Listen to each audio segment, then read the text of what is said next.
My name is Kathleen Kelly, and I was born in Carna, Galway, Ireland, and I live with my husband and 3 beautiful children.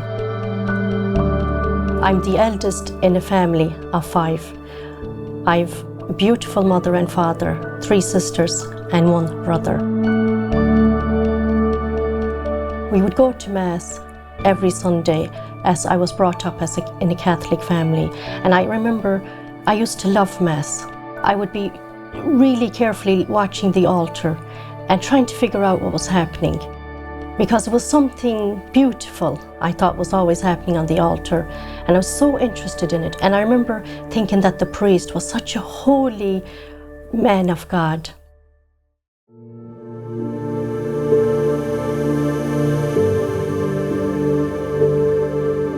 I was 6 years old when I went to school, and I hated school with a passion. And my mom used to pack sweets for me for lunch. I remember I had a small suitcase going to school, and it had a padlock on it, and you had to have a key to open it, and I used to have the key in my pocket. There was 4 to 5 older girls, and they used to bully me because they wanted to get the sweets. They used to grab the suitcase off me, but I had the key in my pocket, and because they couldn't open it, they would jump on it and they would bash it up. And that made life really hell for me in school. Maybe it's because that I was bullied at school.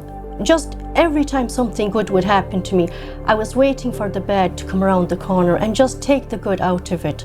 And it went on most of my teenage years, up to my adulthood really. So by the age of 18, what I used to do is to block this negative out, when especially it's always mostly at night time. I used to go out drinking 4 nights a week, and I would get drunk to the point where I knew it was easy for me to fall asleep. And I used to do that for a long time.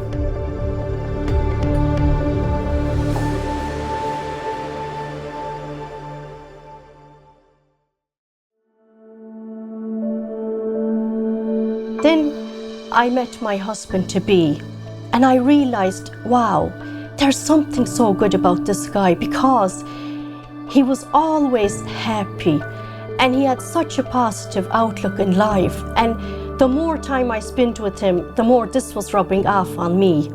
So we eventually got married, and we got 3 beautiful daughters. In my 30s, something stirred inside of me, something not right. It was like a part of me had died.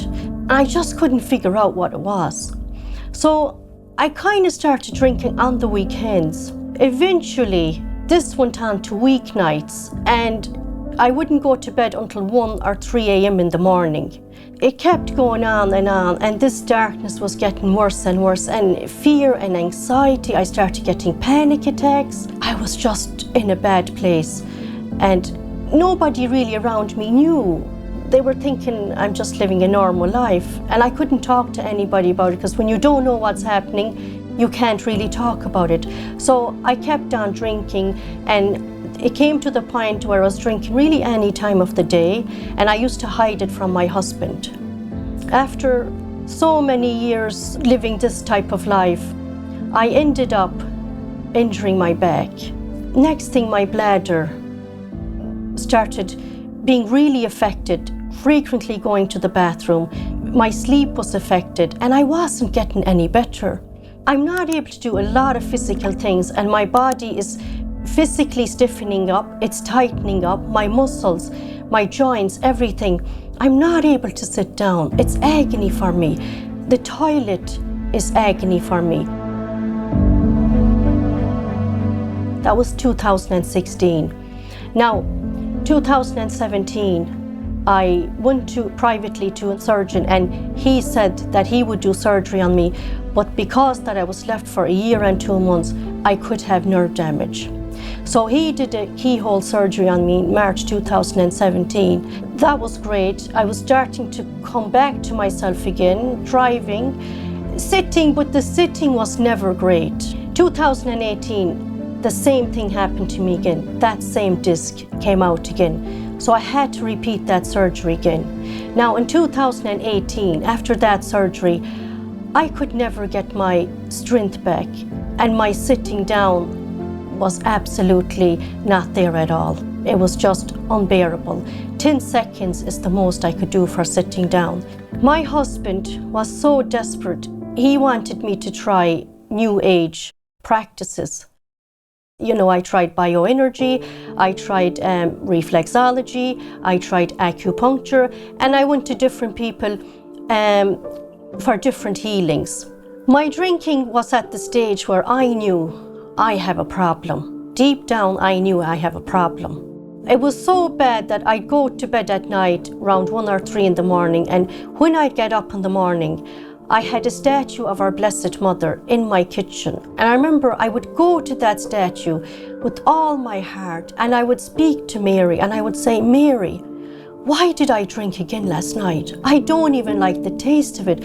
Why, Mary? What is going on with my life? And I also had a picture of the most sacred heart of Jesus hung on the wall in my kitchen. And I would speak to him as well. And I would say, Lord, what's going on with my life? What's happening inside me? Why am I so unhappy? Why do I have to go drinking every night and every day? I hate it, but I can't stop. And I would say to him, please send me a piece of paper. Write out to me what's going on so I can start getting help, Lord. So one day, my husband said, there's a holy well nearby. It's called St. Anne's Well. And would you like to go there? And I said, yes, I would love to go there. So we went there, and I met a spiritual woman there. It was the first time that I smiled in 3 whole months. I really smiled, and I laughed for 3 whole hours because we did nothing but talk about the Blessed Mother. I used to have the feeling of dying young in my early teens, early 20s, and I realized from speaking to this woman that I was living a sinful life. I got myself into a situation when I was around the age of 18. And I realized when this woman mentioned certain sins, I had committed those sins. But I never knew that they had left those wounds, those scars, this trauma with me, in me. And I realized this is what's going on. This is a spiritual death that I'm actually experiencing. So I immediately went to confession, and I poured my guts out to the priest. And when I came out of that confession, I felt as light as a feather. Really, really I did. It was just beautiful, amazing. Life was just worth living again. And I felt alive. I felt alive inside because those sins were taken off me now. They were just gone, completely gone.